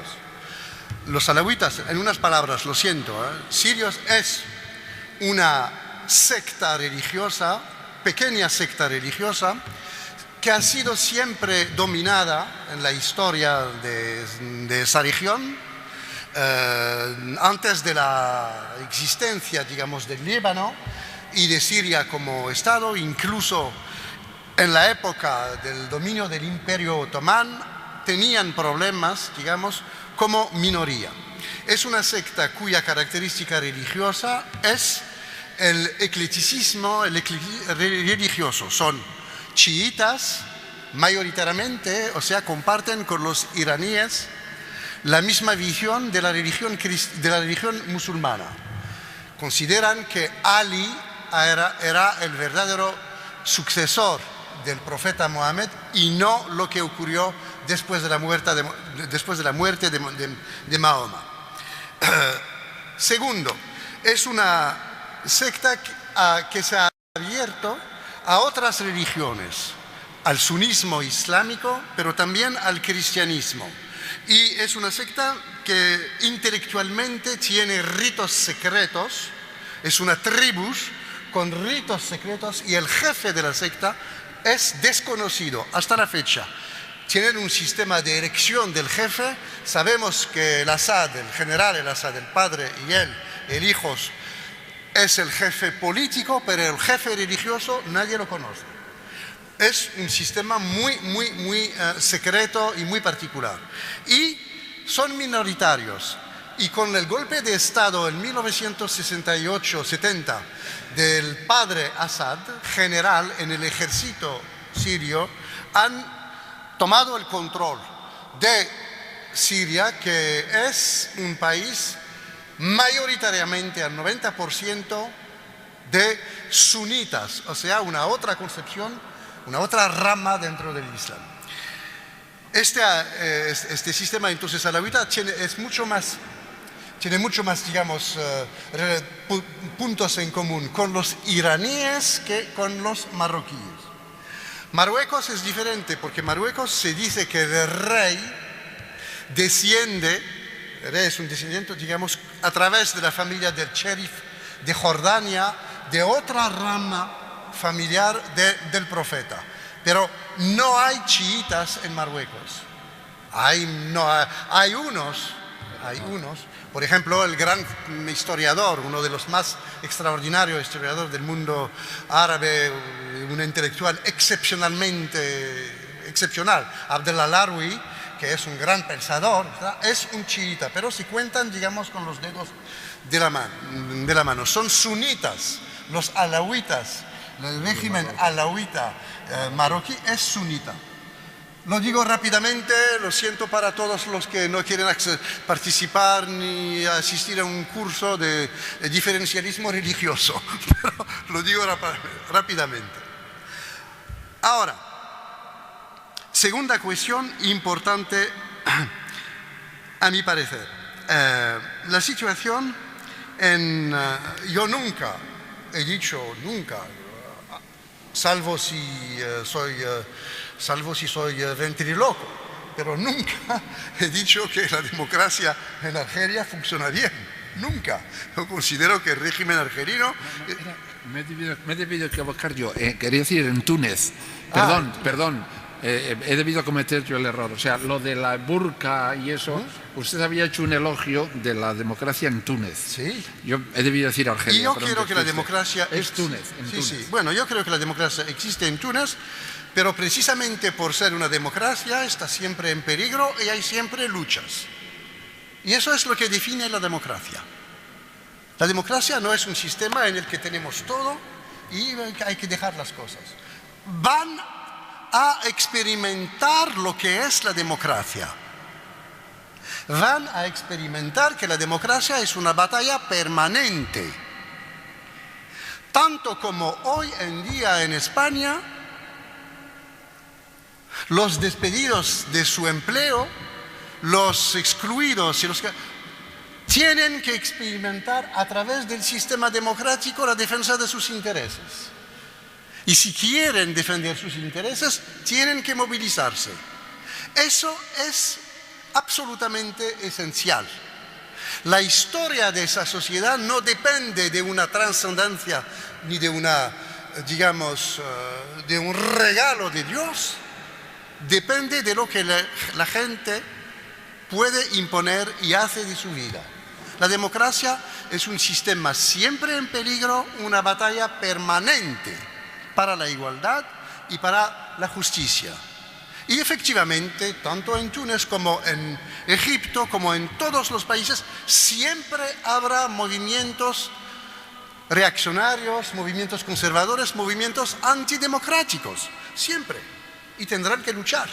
Eso es nuestra condición común. Nosotros en Francia tenemos que luchar de manera permanente en contra de Le Pen, en contra de la extrema derecha, xenófoba, nacionalista, lo que no significa que la democracia no existe en Francia. Sistema democrático es un sistema, digamos, de lucha permanente. Otra cuestión, y me parece que es una cuestión importante.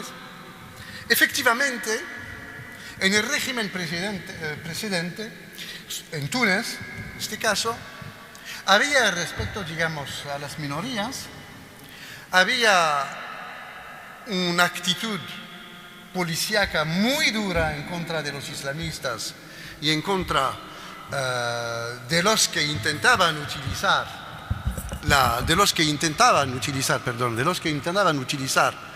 digamos, su posición dominante para oprimir a las minorías. Actualmente la situación no ha cambiado, se ha vuelto diferente. Y esa cuestión me permite desarrollar otro elemento que no he podido y no podía explicar todo. Tenemos que entender que la democracia ha permitido que todo, absolutamente todo lo que ha sido tapado durante siglos y sobre todo desde la independencia, absolutamente todo salga a la superficie de la sociedad. Ahora todos claramente saben quién son los salafistas, que hay un movimiento salafista neofascista importante, saben que hay minorías religiosas, saben que hay etnias. En Túnez, por ejemplo, hay, y no quiero entrar en los detalles, una batalla terrible en el sur, del país, en la región de Gafsa, entre tribus que se compartían bajo el dominio de Ben Ali, que se compartían los puestos en una de las más importantes empresas del país, empresas de minas. Y se compartían el trabajo según un equilibrio tribal. Ahora con la democracia los que no pertenecen a esas tribus dicen, pero nosotros también queremos trabajar ahí. Ellos trabajan porque pertenecen a las tribus. Y hemos visto unas batallas tribales muy importantes entre ellos. Tribales. El tribalismo era escondido, ahora está ahí. Y tenéis que verlo. Y tenéis que afrontarlo. Yo prefiero en Francia un movimiento lepenista organizado en partido político, y lo veo, y sé dónde está, y lo escucho, que tener un partido lepenista escondido y que mata a la gente como hacían en los años 70. Que organizaba terrorismo y mataba a los inmigrantes en la calle, asesinando a la gente. Yo prefiero. Y está exactamente lo que está ocurriendo. El Islam, si quieren solucionar el problema del Islam, problema, digamos, de la relación entre la religión y el Estado, la única manera de solucionar es una solución democrática. No podemos solucionar ese problema con las armas. Lo intentó en Turquía, Mustafa Kemal Atatürk, en 1923, ha impuesto un régimen laico por la fuerza. Mira lo que es la situación en Turquía ahora. El gobierno es un gobierno islamista.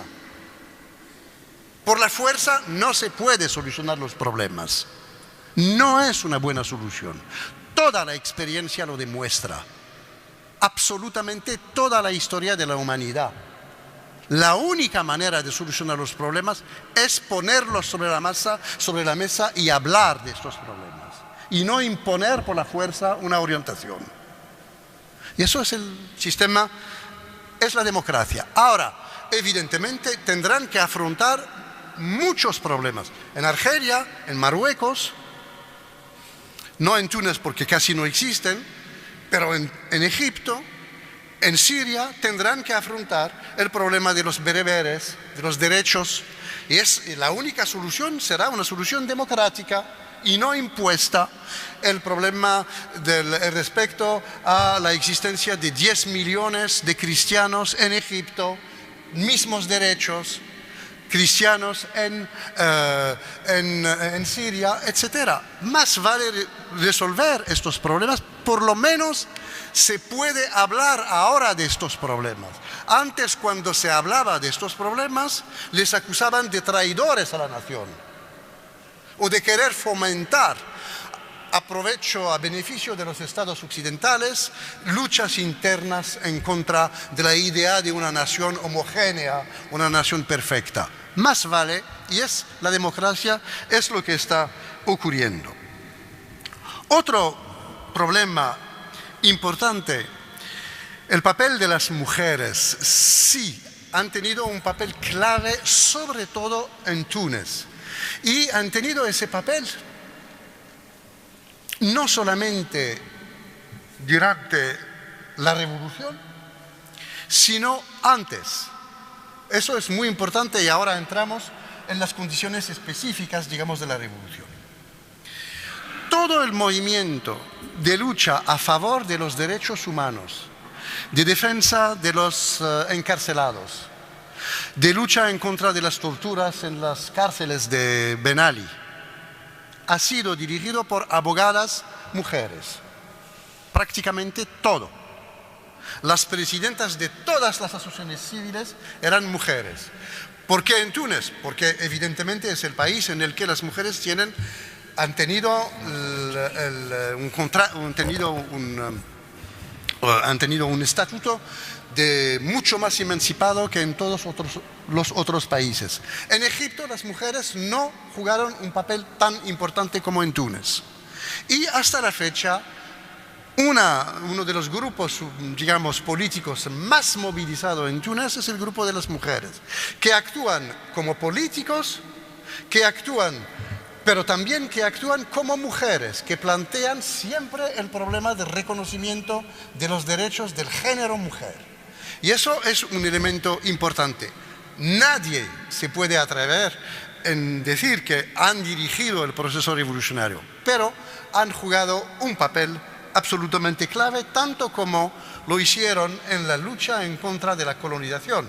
Se sabe que durante la colonización, la guerra de Argelia, las mujeres han jugado un papel absolutamente esencial. Basta con ver películas como La batalla de Alger, etcétera, para entenderlo, pero los que conocen la historia saben el papel de las mujeres. Tenemos que salir, tenemos que dejar, sé que no es su punto de vista, por supuesto, pero hablo en general. El prejuicio generalizado son sociedades terroristas, son sociedades islámicas, sociedades atrasadas en las que las mujeres son aplastadas, etcétera. No, y no. Son sociedades muy modernas, sociedades en las que las mujeres luchan, en las que la diferencia no es una diferencia de género, sino a menudo una diferencia de estatuto social. Evidentemente las mujeres de los campos, las mujeres pobres, las mujeres sin educación padecen mucho más la dominación. Pero las mujeres de las capas medias, las mujeres, digamos, del sector moderno, tienen tantos poderes como los hombres. Hay una batalla ahora, como ayer hubo una batalla en contra de los islamistas que quieren imponer el derecho musulmán. Estoy personalmente convencido que eso no va a funcionar.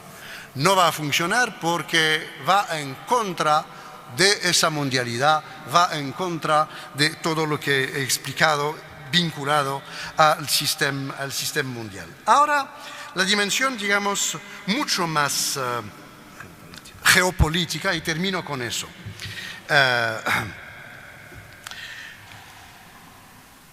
Diría que evidentemente no podemos considerar que la revolución en Egipto, en Túnez, es la misma, que todas las sociedades árabes son las mismas. He dicho, empezando, que lo que me interesa es definir los rasgos comunes y explicar las causas de fondo. Estado absolutista, sociedades excluidas, autonomización de las sociedades, diferenciación dentro de las sociedades, papel de los jóvenes, papel de la mundialización.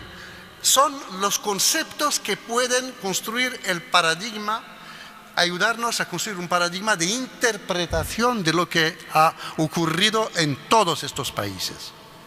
No son homogéneas, por supuesto que no son homogéneas, pero son homogéneas porque todas, absolutamente todas, bajaron en la calle y fueron en la calle después de lo que ocurrió en Túnez. Eso es la homogeneidad, porque compartían la misma situación, dominación de estados absolutistas. Ahora, si uno quiere hacer el análisis de lo que ocurrió en un país en particular, lo puede hacer y puede demostrar que en cada país la situación. Yo, por ejemplo, porque estaba en Túnez, cuando empezó la revolución, tomaba notas, y después mi editor me dijo, tienes que escribir un libro, porque hablé con él por teléfono, etc. Dijo, tienes que escribir un libro.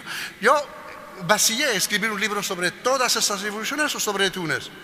Bueno, las características comunes lo puedo explicar en un capítulo, y después escribí el libro sobre Túnez, la lección tunecina.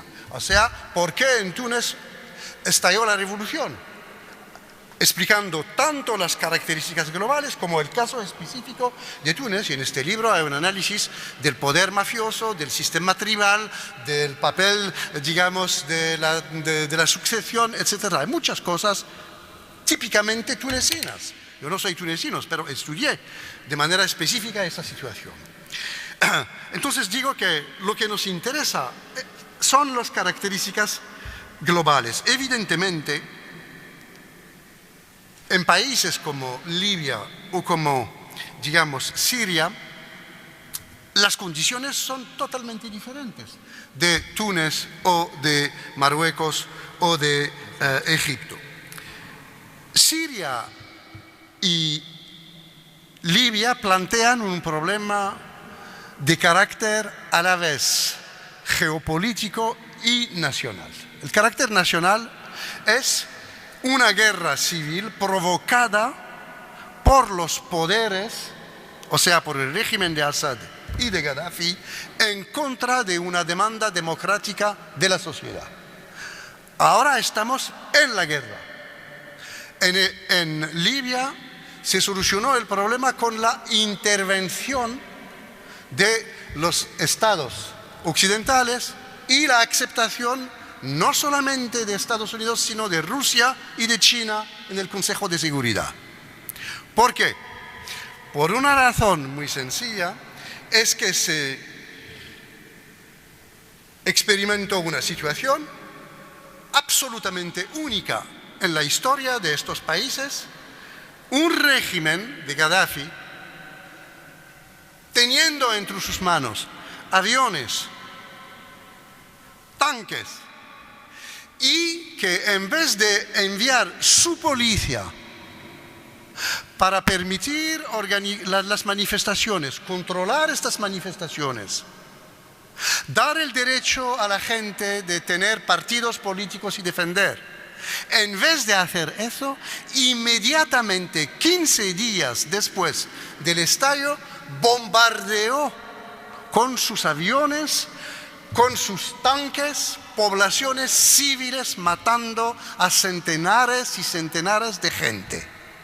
La conciencia mundial frente a esa cosa increíble, un Estado, un jefe de Estado, lo que está haciendo ahora Assad, utilizando su aviación para bombardear su pueblo, la conciencia civil mundial dijo, eso es impensable. el argumento geopolítico ha sido prácticamente desplazado en un argumento, en una decisión moral. No era para dominar a Egipto, no a Libia. El problema era salvar a esa gente o permitir a Gaddafi, tanto como hoy lo hace Assad, permitir que utilice su aviación para destrozar. Y Gaddafi lo hizo a una escala mucho más importante que lo que está haciendo ahora Assad, porque todos los días sus aviones, hasta 4.000 salidas, bombardean a las poblaciones. La conciencia moral mundial dijo, eso no lo podemos aceptar. Planteo una cuestión. Evidentemente no es comparable, pero ¿cuál es la diferencia entre... Y yo siempre he luchado en contra de la posición de los Estados Unidos en el mundo árabe. Yo luché en contra de la guerra de Irak. Apoyé prácticamente todos los movimientos frente a las estrategias de dominación occidentales frente al mundo árabe. Siempre. ¿Cuál sería la reacción? No. ¿Hay intereses geopolíticos?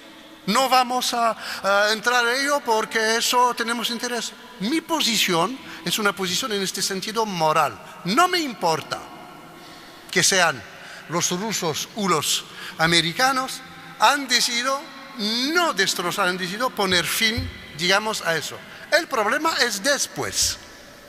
Es que la resolución 1773 decía control del cielo, evitar que el ejército de Gaddafi aplaste la resistencia. Pero en el suelo no entramos. Evidentemente, muy rápidamente se vio que también en el suelo no había posibilidad para las fuerzas de competir con los tanques. Y ahí empezó el problema. Ahí empezó el problema. Las potencias exteriores, con el acuerdo de los rusos, aunque los rusos después dijeron que no, empezaron a bombardear en el terreno y mandaron incluso soldados disfrazados de expertos, como lo hacen ahora en Irán, donde sabemos que hay millares y millares de militares occidentales en Irán disfrazados de expertos. Lo sabemos, todo el mundo lo sabe. Entonces, empezaron, y ahí volvieron los intereses geopolíticos. Los intereses geopolíticos, los franceses, los alemanes, los ingleses, cuando los ingleses vieron que Sarkozy empezaba, inmediatamente se fueron ahí, porque no querían los franceses solos ahí. Problema del petróleo, como lo ha dicho nuestro amigo, tenemos los ingleses, los franceses están, nosotros también. No han olvidado la elección de Irak con Saddam Hussein. Entonces tenemos que estar ahí. ¿Y ahora qué? Bueno, ahora estamos en una situación en Libia en la que evidentemente hay una situación de inestabilidad, de guerra civil larvada, sin verdaderamente solución, sin verdaderamente solución y con una intervención cada vez más importante. Siria, y termino con eso. Siria, el tema es mucho más complejo. Diría únicamente una palabra de Siria. Ahora el problema de Siria no es un problema sirio. Los sirios no pueden solucionar su situación. El problema está entre manos de los rusos y de los americanos. Estados Unidos apoya a Arabia Saudí. Arabia Saudí quiere acabar con el régimen sirio. Y quiere acabar con el régimen sirio no porque defiende, como le dice, a los sunitas, sino porque el régimen sirio es aliado de Irán, el único aliado de Irán. Y sabe que si derroca ese poder, Irán se va a debilitar. Los rusos no quieren un debilitamiento de Irán y no quieren un debilitamiento también de su único aliado en la región, Siria. Es el único país en el que la flota rusa pueda ir. Hay un puerto ruso que es un puerto sirio que es casi un puerto ruso. Entonces ahí vemos los intereses geopolíticos. creo que en junio, cuando se van a encontrar Obama y Putin, tendremos probablemente una orientación sobre el futuro del país. Lo que sí es seguro es que a corto o a medio plazo, pero creo que a corto plazo, se acabó la dominación de los Assad en Siria. Eso está seguro. Y termino diciendo únicamente una palabra, solo una palabra. Evidentemente me disculpo por no haber podido contestar a todas las cuestiones, pero me ha gustado muchísimo, muchísimo lo de Rousseau y lo de la geopolítica. Ojalá que la política se transforme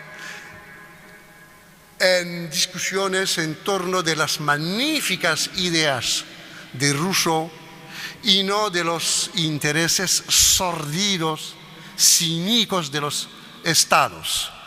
Todos somos conscientes de que ahí se está jugando una partida muy compleja, pero recuerdo solo una cosa. Sí Israel, sí el petróleo, sí, pero ni Israel, ni el petróleo, ni Israel, ni el petróleo explican lo que ha ocurrido. Porque la revolución ocurrió en dos países. Túnez, que no tiene petróleo y que es casi un aliado de Israel. Se ha demostrado ahora que Ben Ali trabajaba con los servicios secretos y tenía relaciones muy estrechas con los servicios secretos israelíes. Y Egipto, que era el principal aliado de Israel en el mundo árabe. Los israelíes, tanto como los europeos, fueron sorprendidos y durante meses no sabían qué decir. Entonces, el problema estratégico es un problema de largo, alcance, es un problema de muy importante entre Israel y el mundo árabe, pero esas revoluciones han demostrado que más allá de estos problemas, lo que cuenta para la gente en todos estos países, tanto como para nosotros aquí, es poder crear condiciones de vidas dignas, en las que nuestras diferencias, nuestros intereses diferentes puedan institucionalizarse y solucionarse a través del diálogo, a través de la competición política y no bajo el reino de poderes dictatoriales. Muchísimas gracias.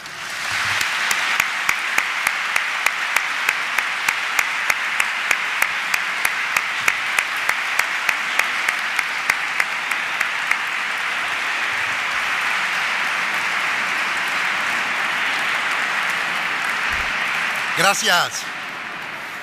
Gracias a ustedes también. Buenas noches. Gracias. Gracias.